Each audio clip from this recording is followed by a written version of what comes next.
दोस्तों good evening. अच्छा भाई दोस्तों, आज मार्केट क्रैश हो चुका है। ग्लोबल मार्केट में कहीं ना कहीं गिरावट थी, डाउ जोन्स में भी, लेकिन मेन इशू है जापान के मार्केट जो आज क्रैश हुए हैं। वहां पर दोस्तों लोअर सर्किट लग गया मार्केट में। कोरियन मार्केट्स में गिरावट हुई है बहुत बड़ी, जिस कारण से ग्लोबल सेल ऑफ था। तो हमारे इधर भी एक ठीक ठाक गिरावट है, लेकिन क्या ये गिरावट और गहरा सकती है? क्या ये करेक्शन जो है ये और बढ़ सकता है? बड़ा क्रैश हो सकता है क्या? बिग क्रैश आने वाला है क्या? डिस्कस करेंगे दोस्तों। निफ्टी, बैंक निफ्टी स्टॉक्स के एनालिसिस करने का प्रयास करेंगे। स्वागत है आपका आपके अपने चैनल टीके मनी में। मेरा नाम है त्रिभुवन। चलिए चर्चा की शुरुआत करते हैं। सबसे पहले सबसे इंपॉर्टेंट मार्केट यानी निफ्टी दोस्तों।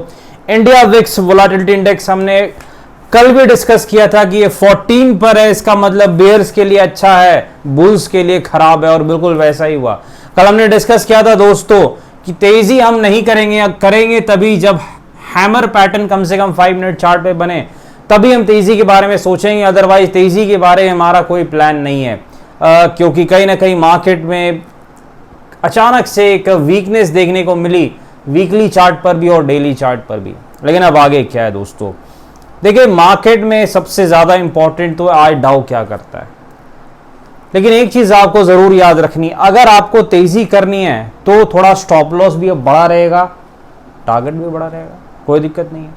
कब तेजी करनी है? देखिए, सबसे पहले 24,110, 24,110 क्या मार्केट है भाई। 3-4 दिन पहले 25,000 पे थे, आज 24,000 पे। दैट्स मार्केट फॉर यू दोस्तों। तो 24,110 ये जो लेवल है 24,110, लगभग यहां पर दोस्तों हम लेंगे आपका 50 से 60 पॉइंट का स्टॉप लॉस लेंगे, लगभग 55 पॉइंट का स्टॉप लॉस।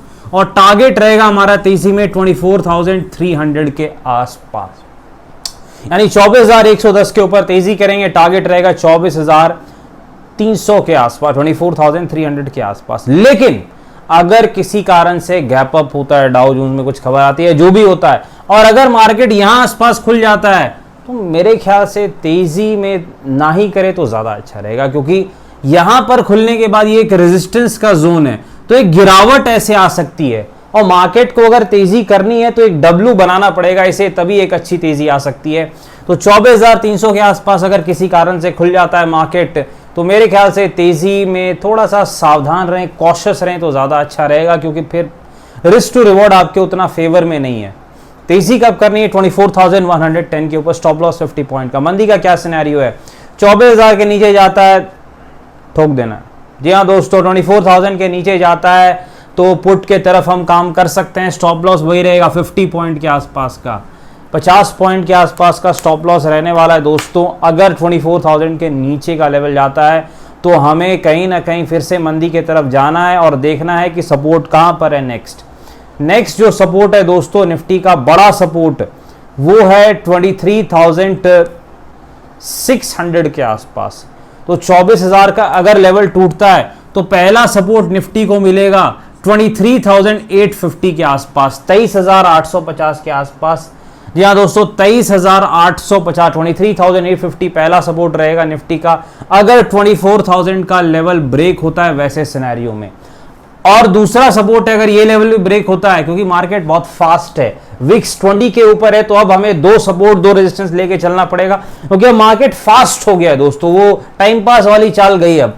तो नेक्स्ट जो है आपका वो रहेगा, अगर ये ब्रेक होता है तो 24,600 भी दिख जाए तो कोई बड़ी 23,600 भी दिख जाए, सॉरी दोस्तों 23,600, 24,000 बोलने की याद है तो वही निकलता है मुंह से। तो 23,600 का जो लेवल है वो भी आपको देखने को मिल सकता है, 23,600 का लेवल अगर गिरावट होती है तो, क्योंकि कहीं ना कहीं थोड़ी कमजोरी दिख रही है और आज चार्ट भी उतना अच्छा तो नहीं बना है, इसमें कोई शक नहीं है। दूसरी चीज दोस्तों कि W और M की वैल्यू बहुत बढ़ जाती है, और अगर मंदी होती है 2 ही चीज याद रखना है। पहला, हथौड़ा हैमर बने, तेजी कर सकते हैं आप। हैमर के ऊपर स्टॉप लॉस इस पूंछ के नीचे रहेगा, टेल के नीचे थोड़ा सा नीचे स्टॉप लॉस रहेगा, वो ट्रिगर नहीं होगा। हैमर बने तभी तेजी करनी, ऐसे नहीं।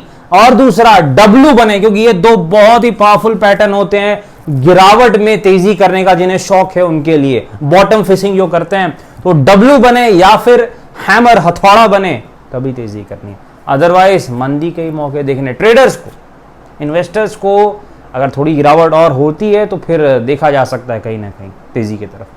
अब देखिए यहां पर चलते हैं निफ्टी बैंक के पास दोस्तों। निफ्टी बैंक का क्या हाल है, बुरा हाल है, लेकिन निफ्टी बैंक धीरे धीरे सपोर्ट के नजदीक आ रहा है। इसके कुछ सपोर्ट है यहां पर जो इसे बचा सकते हैं, लगभग 49,400 के आसपास भी एक अच्छा सपोर्ट है।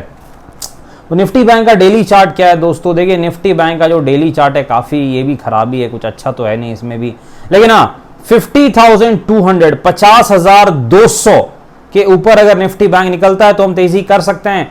300-400 पॉइंट का टारगेट लेके 50,600 के आसपास का हमारा टारगेट हो सकता है। लेकिन अगर 50,000 का लेवल ब्रेक करता है निफ्टी बैंक तो मेरे ख्याल से पिटाई और हो सकती है।